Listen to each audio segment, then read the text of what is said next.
Okay, beta.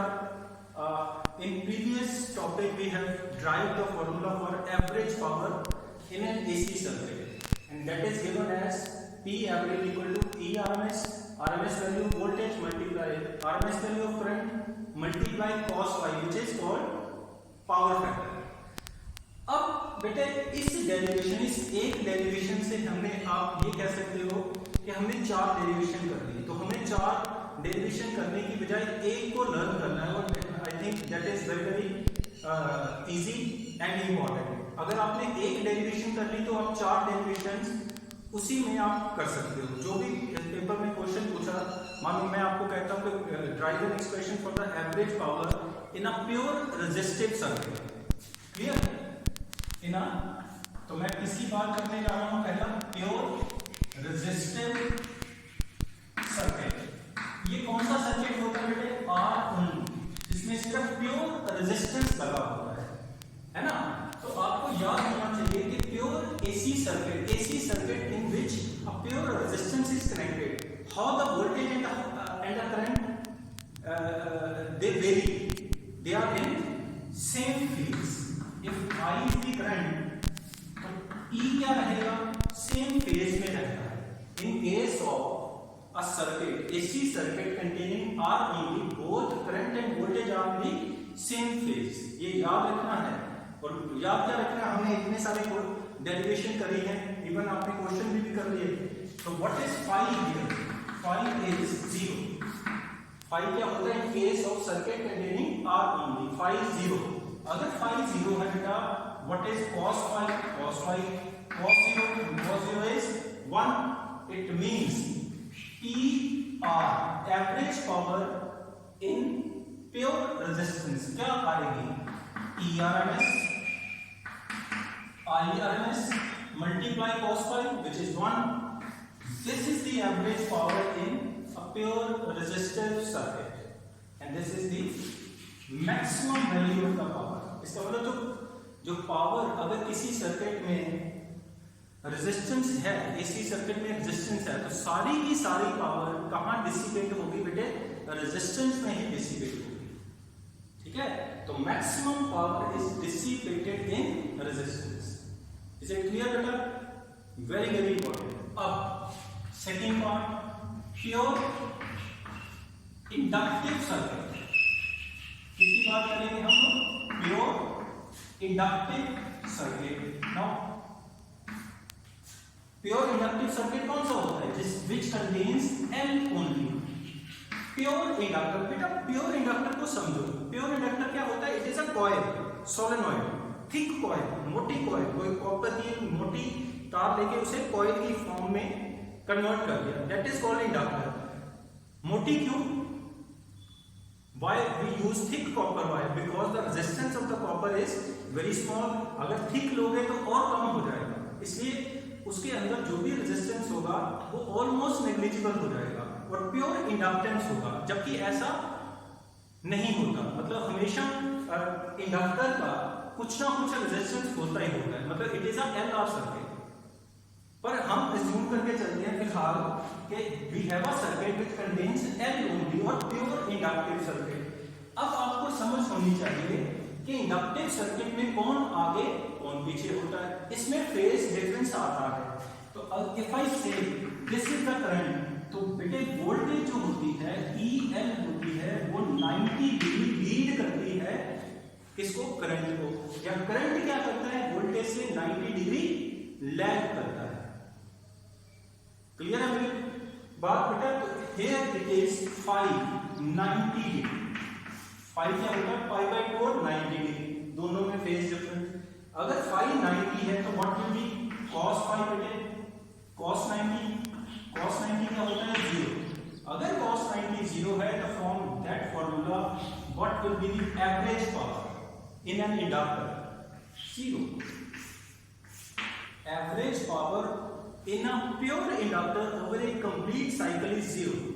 इसका मतलब during the positive half cycle inductor में जो एनर्जी बेटे स्टोर होती है वो किस फॉर्म में होती है? मैग्नेटिक फील्ड की फॉर्म में।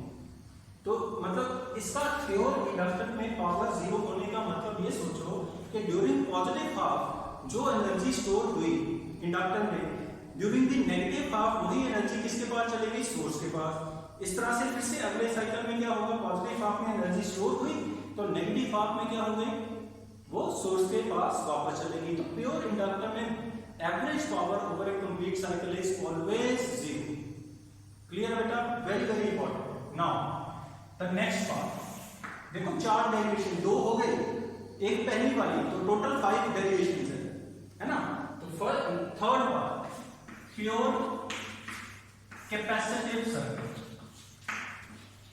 प्योर कैपेसिटिव सर्किट, ये कौन सा सर्किट होता है, which contains C only, pure capacitance लगा हो, जिसमें प्योर कैपेसिटर लगा हो, एक ही कैपेसिटर लगा हो।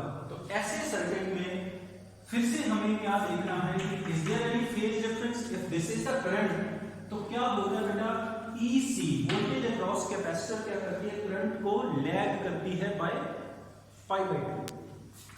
This is again 90। तो आप इसे ऐसे कह सकते हो कि voltage is lagging current by pi by 2 और current is leading the voltage by pi by 2। It means phi can be written as again 90 degree. Now from here what will be PC, average power in capacitor, what will be PC value, again comes out to be 0 by, क्योंकि cos 90 क्या होता है 0। तो इसमें भी वही चीज कि प्योर कैपेसिटर में जो एनर्जी स्टोर हुई during the positive half cycle, अगर पॉजिटिव हाफ साइकिल में बेटे आपने प्लेट्स को चार्ज किया तो वही capacitor during the negative half cycle क्या हो जाएगा, डिस्चार्ज होगा। तो average over a complete cycle क्या रहेगी, 0। Very very important. And the last and the most important is at resonance, as resonance. अब आपको समझ होनी चाहिए कि रेजोनेंस पे क्या हुआ था।